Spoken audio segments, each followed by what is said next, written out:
ইবাদতের মূল নিয়ম কানুন জেনে নেই আমরা সবাই জানুন। নিয়ম বুঝে নিয়ম মেনে ইবাদত করলে তার তালিমুল ইবাদত জানার বোঝার মানার তাগিদ তালিমুল ইবাদত। আসসালামু আলাইকুম ওয়া রাহমাতুল্লাহি ওয়া বারাকাতুহু। আলহামদুলিল্লাহি রাব্বিল আলামিন ওয়াসসালাতু ওয়াসসালামু আলা সাইয়্যিদিল মুরসালিন ওয়া আলা আলিহি ওয়া আসহাবিহি আজমাইন, আম্মা বা'দ। সুপ্রিয় সুধী দর্শক, দেশে এবং প্রবাসে যে যেখানে বসে অনুষ্ঠান দেখছেন সবাইকে সাদর আমন্ত্রণ জানাচ্ছি। আমি মোহাম্মদ মহিউদ্দিন গাজী, ইসলামী ব্যাংক বাংলাদেশ লিমিটেড নিবেদিত মোহনা টেলিভিশন কর্তৃক আয়োজিত আপনাদের প্রিয় অনুষ্ঠান ইসলামী ব্যাংক তালিমুল ইবাদত শুরু হচ্ছে। মাহে রমাদানের আজ 19তম পর্ব, 19তম দিবস। আপনাদের প্রশ্নের উত্তর দানের জন্য আজ আমাদের মাঝে উপস্থিত হয়েছেন বিশিষ্ট আলেমে দ্বীন, ঐতিহ্যবাহী কারওয়ান বাজার আম্বর শাহী জামে মসজিদের সম্মানিত খতিব হাফিজ মাওলানা মোহাম্মদ মজহারুল ইসলাম।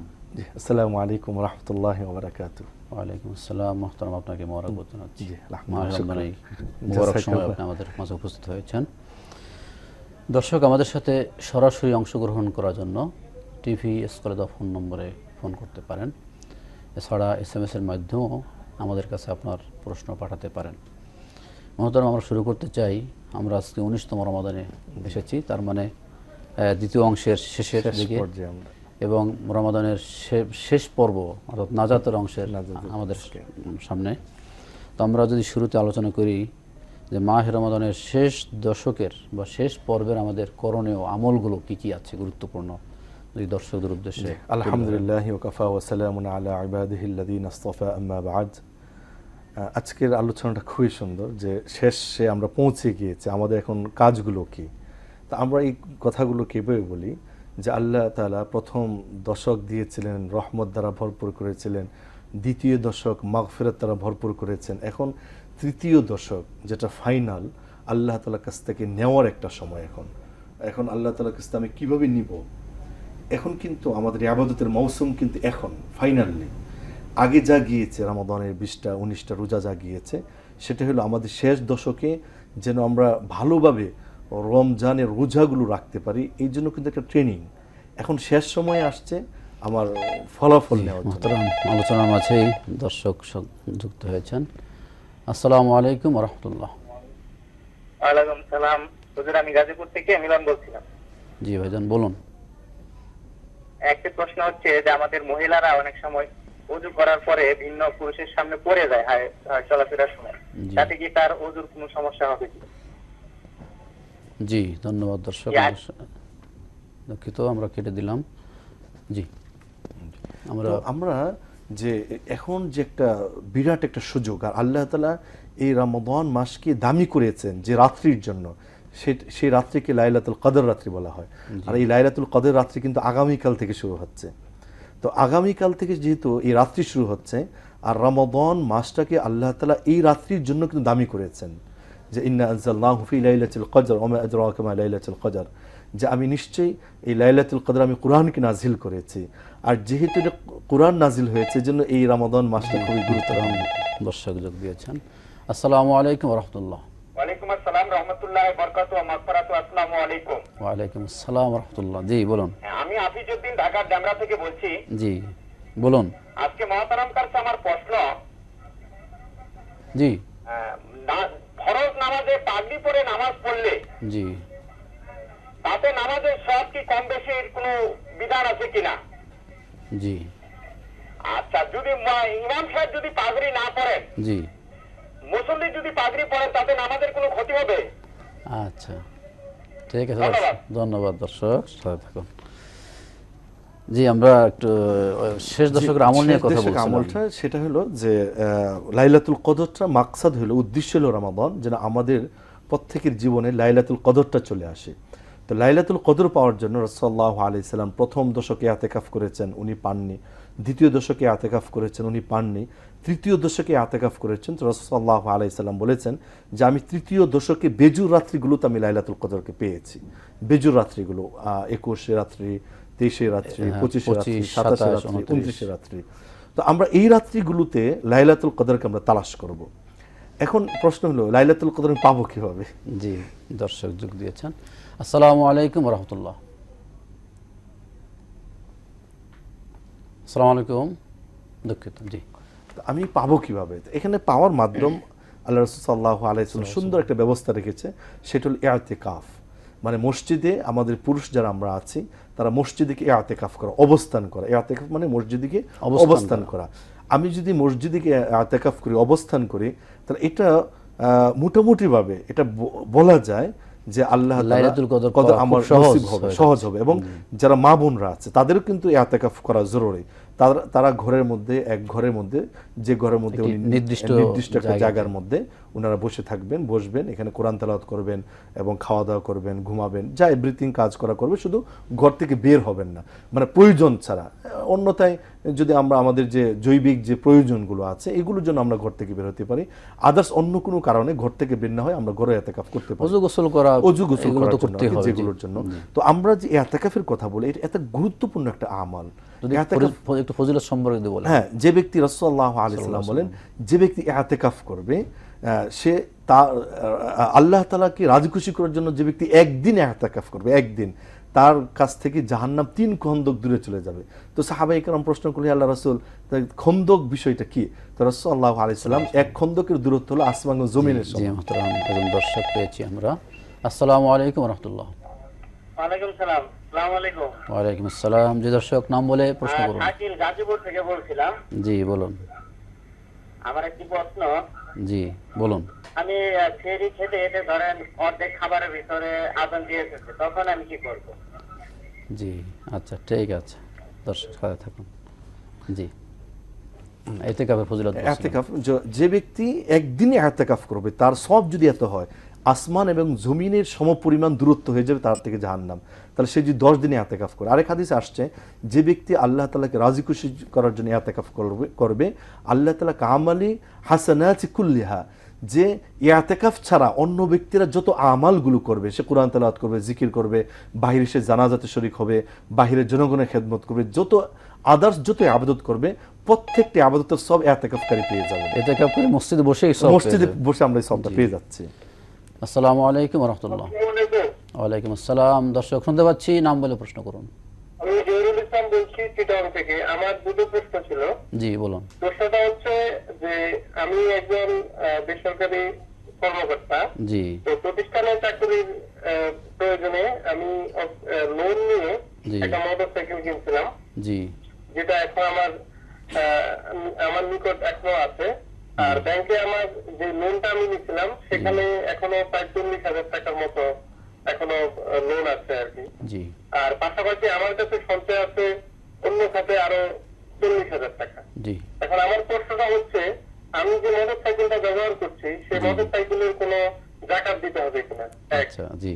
আর দ্বিতীয় কথা হচ্ছে যে আমার আম্মা, ওনার বয়স প্রায় 50 উঠবে, উনি ওনার যে শারীরিক সমস্যার কারণে উনি বসে নামাজ পড়ছেন। তো আপনাদের মতো একটা অনুষ্ঠানে আমি শুনছিলাম যে অন্তত পক্ষে নামাজের ভিতরে যে জিনিসগুলো অন্তত পক্ষে সেজদা যেন সে দিতে পারে, এই ধরনের অন্তত পক্ষে সামনে একটা টেবিল রেখে সেজদাটা দেয়, ওটা কিন্তু উনি করতে পারে। কিন্তু আবার কেউ বলতেছে যে বসে বসে নামাজ পড়াটা সম্ভব, তাহলে কোনো অসুবিধা হবে না। আমি এটা একটু স্পষ্ট ব্যাখ্যা করছি। আসসালামু আলাইকুম। জি ধন্যবাদ দর্শক, ভালো প্রশ্ন করেছেন। জি, আমরা ইতিকাফের আলোচনা সেরে প্রশ্নোত্তরে চলে আসবো। জি জি। তো আমরা যে ফজিলত সম্পর্ক যে ব্যক্তি ইতিকাফ করবে এবং আল্লাহকে রাজি খুশি করার জন্য ইতিকাফ করবে, তাকে আল্লাহ তাআলা উমরা এবং হজের সওয়াব আল্লাহ তাআলা তাকে দান করবেন। এই যে ফাজাইলগুলো, এগুলো শুধু এটার জন্য না, আমার সবচেয়ে বেশি আমরা বলি ইতিকাফ এই জন্য করা যেন আমার জীবনে একটা শবে কদর পেয়ে যায়, কারণ একটা শবে কদর রাত্রি সম পরিমাণ হলো 1000 বছর থেকে উত্তম। জি। আরেকটা ভালো বিষয় হচ্ছে যে ঘর সংসার দুনিয়ার কাজকর্ম ব্যবসা সব ছেড়ে দিয়ে মসজিদে 10 দিন নিজেকে আটকে রাখতে আটকে পারলে রাখে, এটা তো তাহলে একটা প্রশিক্ষণ। মানে আমার অ্যাবসেন্স, আমার অনুপস্থিতিতে আমার বিজনেস কিভাবে চলবে, কিভাবে চলবে? আমি ইন্তেকালের পর আমার জগৎ কিভাবে চলবে, তার একটি হ্যাঁ, তার একটি একটি মহড়া নমুনা। মনে হয় হয়ে হ্যাঁ। যায়। জি, আসসালামু আলাইকুম ওয়া রাহমাতুল্লাহ।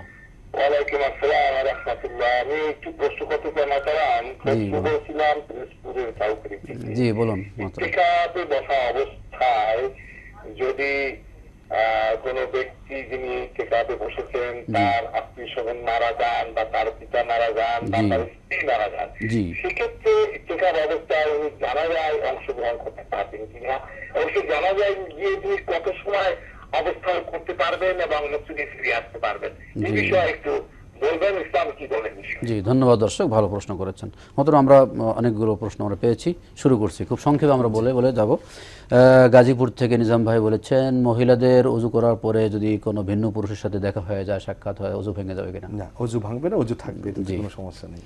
আচ্ছা, আমাদের জনাব হাফিজউদ্দিন ভাই বলেছেন যে পাগড়ি পরে নামাজ পড়ার যে সওয়াব, এটা ফরজ না, নামাজে আসলে পাগড়িটা সর্ব অবস্থায় পরা সুন্নাত, শুধু নামাজের জন্য কিন্তু আলাদা পাগড়ি নেই। আচ্ছা, এখন আবার বলেছেন ইমাম সাহেব না, যদি পাগড়ি না পরেন, এটা জি, বুঝে ইমাম গেলাম। সাহেবের সাথে মুক্তিদের সাথে পাগড়ির এটা নিয়ে কোনো কোনো সমস্যা নাই। হ্যাঁ, এটা যে ব্যক্তি সর্ব অবস্থায় পাগড়ি পরে, সে যদি এই অবস্থায় যদি সে নামাজ পড়ে, তাহলে তার নামাজের জন্য বেশি গুণ সওয়াব বেশি হবে। যে ব্যক্তি পাগড়ি পরিধান করে নামাজ পড়লো তার সব বেশি হবে। এটা কার জন্য? যে সর্ব অবস্থায় পাগড়ি পরে। কিন্তু শুধু নামাজের জন্য সে পাগড়ি পরলো, অন্য সময় পড়লো, তার জন্য কিন্তু এটা না। এটা আমরা একটু স্পষ্ট করা উচিত, যে অনেকে আমরা কোয়েশ্চেন করে ইমাম সাহেবরা পাগড়ি পরেন না, এটা না বলাই উচিত, কারণ পাগড়িটা নামাজের কোনো অংশ না। মাথা ডেকে রাখা হইলো সুন্নত, টুপির মাধ্যমে এটা আদায় টুপির মাধ্যমে আদায় হয়। জি, ধন্যবাদ।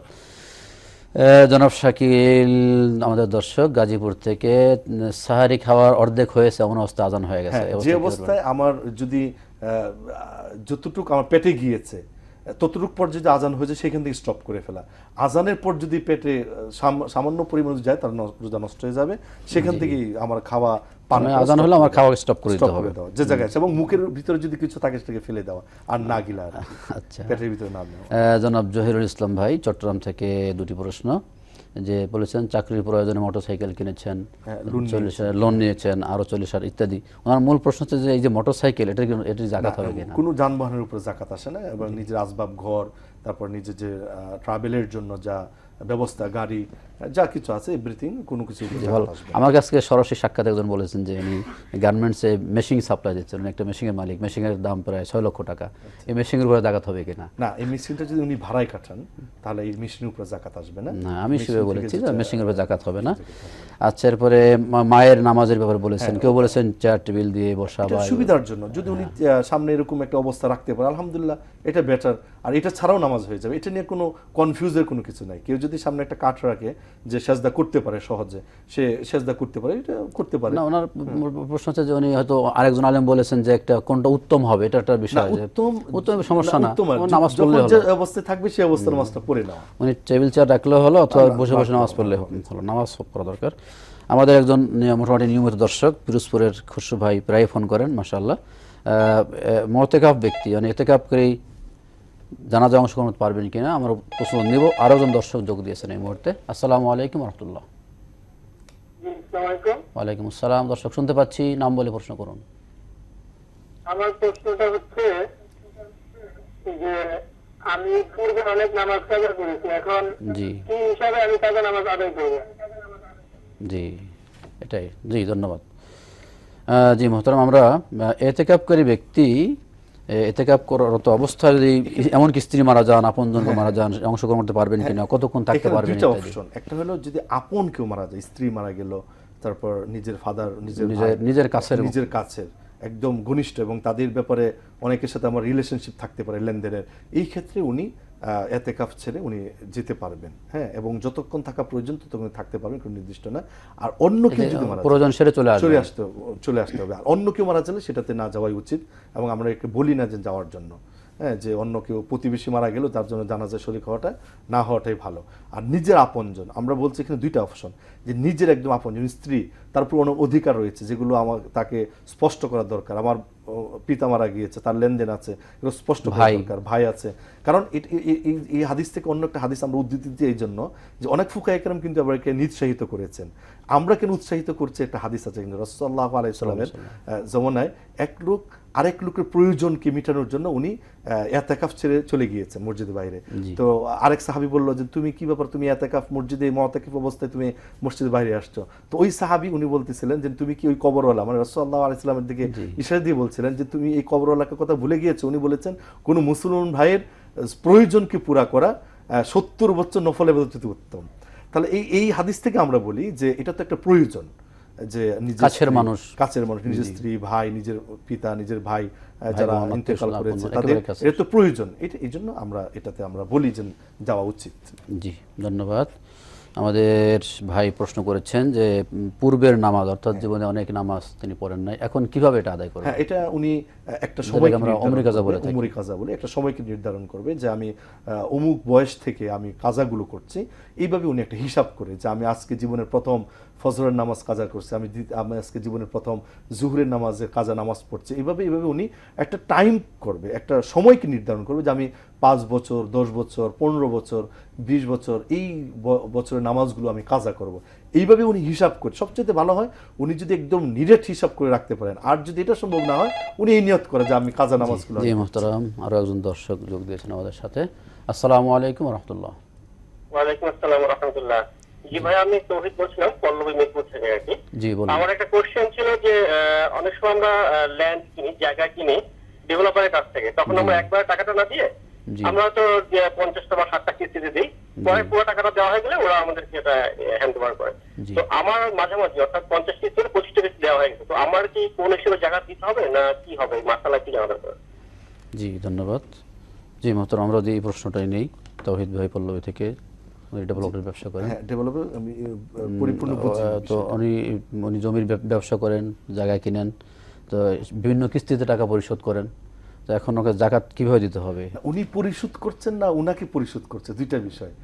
উনি যদি পরিশোধ করেন তাহলে তো উনি তো মালিক হয়ে গেলেন, এই যে জমির মালিক হয়ে গেলেন, এবং উনি ঋণগ্রস্ত হয়ে গেলেন, কারণ কিস্তি মানে তো ঋণ, উনি ঋণগ্রস্ত হয়ে গেলেন। দুইটা বিষয়, একটা হলো ডেভেলপার ব্যবসা, মানে আমি অন্যজনের কাছে বিক্রি করছি, আমার কাছে অন্যরা কিস্তিতে টাকা দিচ্ছে।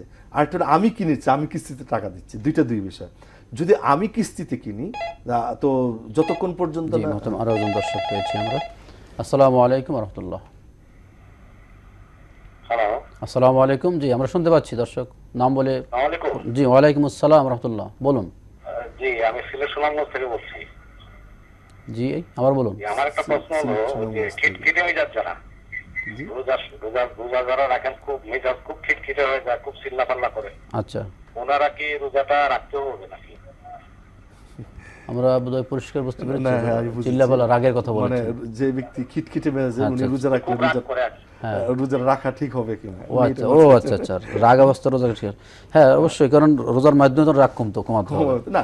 এটা আসলে উনি যেটা বলেছে হয়তো বা একটা কোনো মানুষের সাথে হয়তো উনি বেশি রাগ করেছেন, এই রাগের সাথে আমরা জমির বিষয়টা যেটা বলছিলাম যে উনি যদি কিস্তি দেন তাহলে উনি তো ঋণগ্রস্ত। তো উনার হাতে যখন পরিপূর্ণভাবে জমিটা চলে আসবে, আসার পর এটা যদি উনি ব্যবসা করতে চান, তো বিক্রির পর যখন তার কাছে টাকা আসবে তখনই তার উপরে যাকাত ফরজ হয়ে যাবে। জি। আরেকটা হলো যে উনি ডেভেলপার ব্যবসা করে, উনি জমির ব্যবসা করে, জমির শর্ত কিন্তু টাকা হাতে আসা। অনেকেই আমরা বলি যে জমি থাকলে এটার যে আছে দাম আছে, এই দাম অনুযায়ী কিস্তি যাকাত দিয়ে দেওয়া না। জমির ক্ষেত্রে মাসলাটা হলো যে বিক্রি করার পর হাতে টাকা আসার পর এটা আমার দিতে হবে। জি মুহতারাম, ধন্যবাদ। আমরা শেষে প্রশ্ন দিয়ে বলি, এই যে প্রশ্ন করলেন যে একজন ব্যক্তি খুব রাগান্বিত মানুষ, খুব রাগ করেন, উনি রোজা রাখবেন কিনা? খুব সংক্ষেপে রাখবেন, কারণ রোজা রাখাটা ফরজ। আর রাগ হলো একটা মানুষের একটা ফিতরতি, এটা স্বভাবগত একটা। বরং আল্লাহ রাসূল বলেছেন হুয়া শাহরুস সবর, রমজান মাস হচ্ছে, আমরা তার জন্য দোয়া করি, রমজান মাস হচ্ছে সবরের মাস, এবং রোজার মাধ্যমেই সবরের প্রশিক্ষণ গ্রহণ করতে হবে। না, আমরা ওই ব্যক্তির জন্য দোয়া করতে পারি যে আল্লাহ তাআলা তার রাগকে কমিয়ে দেন। শুধু আমাদের সমাজে আমরা অনেকেই রাগ করি। জি মুহতারাম, আপনাকে অনেক ধন্যবাদ জানিয়ে অনুষ্ঠান শেষ করতে হচ্ছে আমাদেরকে। সুধী দর্শক, আপনাদেরকে অনেক অনেক মোবারকবাদ জানাচ্ছি। আমাদের সর্বশেষ প্রশ্নকর্তা সবর সম্পর্কে প্রশ্ন করেছেন। আমরা এই কথাটি বলেই আজকে অনুষ্ঠানের ইতি টানতে চাই। রাসূল করিম সাল্লাল্লাহু আলাইহি ওয়াসাল্লাম বলেছেন হুয়া শাহরুস সবর আস-সবরু সাওয়াবুল জান্নাহ, যে রমজান মাস হচ্ছে ধৈর্য ধারণ করার মাস, সবরের মাস, এবং এই সবরের প্রতিদান হচ্ছে জান্নাত। এবং সবর একটি গুরুত্বপূর্ণ বিষয়, আমরা গতকালকে বোধহয় আলোচনা করেছি। তাকওয়া এবং সবর আল্লাহ সুবহানাহু ওয়া তাআলা আল কোরআনুল কারীমের বিভিন্ন জায়গাতেই, এমনকি বদরের যুদ্ধে জিহাদের ময়দানেও সবর এবং তাকওয়ার নির্দেশ দিয়েছেন যে তোমরা সবর করো এবং আল্লাহকে ভয় করো, তাহলে আল্লাহ তাআলার সাহায্য পাওয়া সম্ভব হবে। এবং এই রোজার মাধ্যমে কিন্তু আমরা সেই সবরের প্রশিক্ষণ গ্রহণ করব আল্লাহ সুবহানাহু। এবং সবরের অনুপস্থিতিতে কিন্তু আমাদের সমাজে অনেক ঝগড়া বিবাদ মারামারি খুনাখানি অসংখ্য অঘটন সংঘটিত হয় সবরের অভাবে। তো মাহে রমজান এসেছে, সুবর্ণ সুযোগ নিয়ে আমাদের এই সবরের প্রশিক্ষণ যেন আমরা গ্রহণ করতে পারি। আপনি আমি আমাদের সমাজের সবাই সবর গ্রহণ করতে পারি, তাহলে আমাদের ব্যক্তি জীবন পারিবারিক জীবন এমনকি রাজনীতি অর্থনীতি সমাজের দেশের সর্বত্র একটি সুন্দর পরিবেশ প্রতিষ্ঠিত হওয়া সম্ভব।